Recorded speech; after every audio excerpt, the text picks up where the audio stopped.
Halo, gimana kabarnya Sobat Meng? Pastinya sehat dong. Kembali lagi sama aku Mas Al. Di video kali ini aku akan mengulik tentang misteri yang terjadi di Gunung Salak pada tahun 1987. Konon tragedi itu menewaskan 6 orang pendaki secara tragis. Tidak mengurangi rasa hormat, alangkah baiknya kita mendoakan ke-6 pendaki tersebut semoga diterima di sisi Tuhan Yang Maha Esa. Mau tahu misterinya seperti apa? Jangan kemana-mana, ikutin terus ya.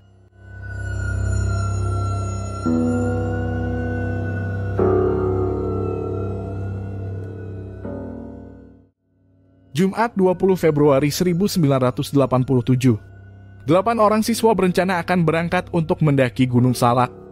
Rencana itu tiba-tiba saja terlintas di pikiran mereka, karena aktivitas belajar saat itu sedang terganggu akibat banjir yang menggenangi sekolah mereka, yaitu STM Pembangunan Jakarta Timur. Namun tepat jam 8 pagi hari keberangkatan, Yumarsanto ternyata terlambat bangun. Meskipun ia tergesa-gesa menuju tempat titik kumpul, namun ia hanya menjumpai tukang mie langganannya. Tukang mie itu memberitahu kalau mereka semua sudah berangkat. Dan ternyata Yumarsanto tidak tertinggal sendirian. Entah karena alasan apa, salah satu temannya yang bernama Boy Kesulkarnain ternyata juga tidak bisa ikut mendaki di hari itu. Sehingga saat itu yang berangkat hanya 6 orang, yaitu Ahmad Rudiat, Hairudin, Edi Pujianto, Irfan Supandi, Mulyadi, dan Wisnu Herwanto. Besar dugaan Ahmad Rudiat atau yang biasa dipanggil Adit menjadi pemimpin di pendakian ini. Kata teman-temannya, ia memang paling berpengaruh, ucap Cukardi Adriana, yang merupakan salah satu anggota Wanadri yang menjadi komandan operasi SAR di Gunung Salak ini. Adit memang mempunyai modal kepemimpinan. Hanya Adit dan Mulyadi yang merupakan anggota resmi pecinta alam di sekolah mereka. Dan ia juga berpengalaman mendaki Gunung Ciremai dan Gunung Gede Pangrango. Namun demikian, keberangkatan mereka tidak diketahui pihak sekolah maupun dari pihak pecinta alam. Dan di saat itu hanya Adit yang meminta izin ke orang tuanya, yaitu Letkol Sabirin. Dan karena beranggapan bahwa ini hanyalah pendakian biasa, Letkol Sabirin dengan mudahnya memberikan izin serta memberikan uang sebesar Rp6.000. Kendati istrinya keberatan. Namun sepertinya anggapan itu keliru, mereka bukan hanya sekedar mendaki, tetapi lebih dari itu. Mereka ternyata ingin membuka jalur pendakian baru. Jalur itu sendiri sebenarnya sudah mulai dirintis setahun sebelumnya. Dan salah satu orang yang ikut merintis saat itu ialah Mulyadi. Mereka ingin membuka jalur ke Pancuran 7, yaitu air terjun di dekat puncak, dan di saat itu belum banyak orang yang mengetahui. Rencananya pembukaan jalur baru ini dilanjutkan oleh salah satu organisasi di sekolah, yaitu TPPA, Teknik Pembangunan Pecinta Alam, dan nantinya akan dipimpin langsung oleh ketuanya Keli Daryono. Keli Daryono merencanakan melakukan ekspedisi ini sehabis pemilu nanti, dan jalur itu akan dinamakan jalur STM Pembangunan. Kuat dugaan rombongan Adit ini ingin mendahului Keli, serta menjadi yang pertama dalam membuka jalur itu. Berangkatlah mereka mendaki Gunung Salak, namun sayangnya semangat mereka tidak didukung dengan persiapan yang matang. Hampir 2 hari setelah keberangkatan mereka mendaki, di hari Minggu pada tanggal 22 Februari 1987, Letkol Sabirin mulai merasakan was-was. Ia merasa cemas karena sampai saat itu anaknya belum pulang juga ke rumah. Harap-harap saat itu Adit sedang beristirahat di rumah temannya. Namun ketika datang ke rumah orang tua Mulyadi, mereka malah sama sekali tidak mengetahui bahwa anaknya mendaki gunung. Begitu pula dengan orang tua teman Adit yang lainnya. Letkol Sabirin kemudian mencari informasi di sekolah, yaitu pada hari Selasa.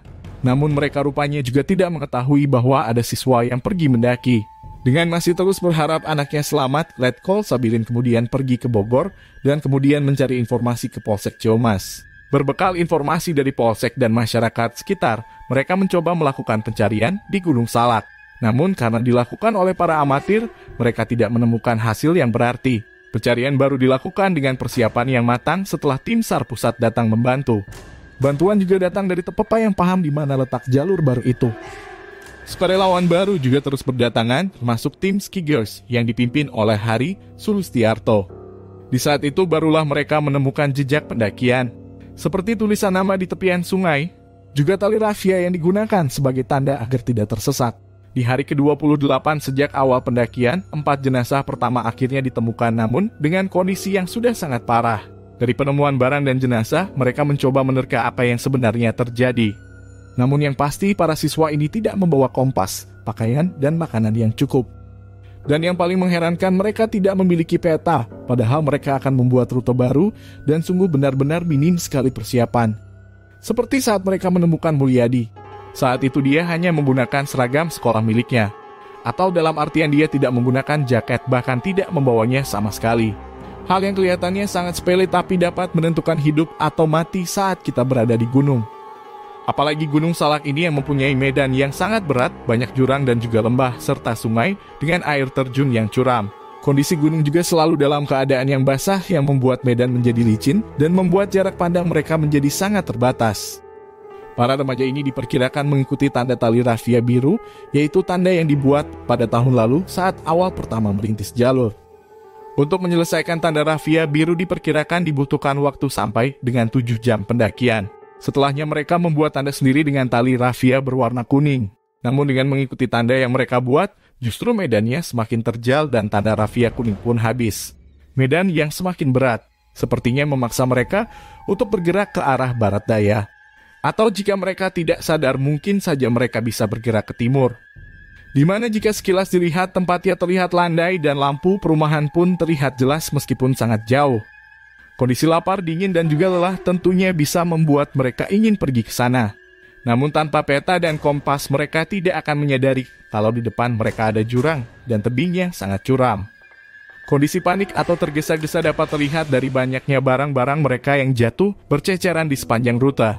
Barang-barang itu seperti sapu tangan, puntung rokok, sumbu kompor, dan juga super mie yang masih utuh. Apa yang terjadi kemudian masih sangat sulit diprediksi. Pencarian masih terus dilakukan. Dan masuk di tanggal 11 April 1987, 2 jenazah terakhir akhirnya berhasil ditemukan. Itu adalah jenazah Adit dan Irfan Supandi. Keduanya ditemukan di ketinggian 1375 meter. Namun jenazah keduanya ditemukan terpisah hampir sekitar 1 km, dipisahkan oleh 2 bukit dan lembah yang terjal. Salah satu relawan dari Wanadri kemudian mencoba memperkirakan apa yang sebenarnya terjadi. Diduga pada awalnya salah seorang dari mereka jatuh di sungai atau terhempas dari punggung barat sungai Cibadak. Adit dan Irfan kemudian mencoba mencari bantuan, sementara ketiga temannya menunggu di tempat tersebut. Namun kelaparan dan juga kelelahan akhirnya membuat Hairudin, Mulyadi, dan Wisnu tak kuasa bertahan. Mereka bertiga meninggal berdekatan di pinggir sungai berbatu yang lebarnya tidak sampai 5 meter. Sementara itu Adit dan Irfan mereka menyusuri bukit ke arah loji di timur. Suara radio penduduk pun dari ketinggian itu terdengar. Tetapi semakin ke timur, mereka mendapati medan yang makin curam, dan tentunya mereka lalu bergerak ke arah barat. Celakanya justru tebing-tebing di bagian barat jauh lebih curam, dan di sini pula akhirnya mereka meninggal dunia. Namun itu hanyalah prediksi berdasarkan letak penemuan korban. Apa yang terjadi sebenarnya bisa saja berbeda. Karena bagaimanapun juga, mereka semua telah meninggal dunia sehingga tidak ada saksi yang dapat menjelaskan apa yang sebenarnya terjadi. Dari peristiwa ini banyak hal yang dapat kita petik. Seperti selalu mempersiapkan segala hal sebaik mungkin. Sebelum melakukan perjalanan dan tidak lupa bekali diri dengan ilmu, serta terus belajar untuk mengenali apa yang sebenarnya akan dihadapi. Awali pendakian dengan berdoa kepada Yang Maha Kuasa, serta jangan lupa minta doa restu dari orang tua. Karena perlu diingat orang tua adalah segalanya bagi kita. Itulah tragedi yang terjadi di Gunung Salak yang terjadi pada tahun 1987. Namun tewasnya ke-6 pendaki tersebut masih menjadi misteri sampai saat ini. Aku Mas Al undur diri, sampai jumpa di cerita horor selanjutnya.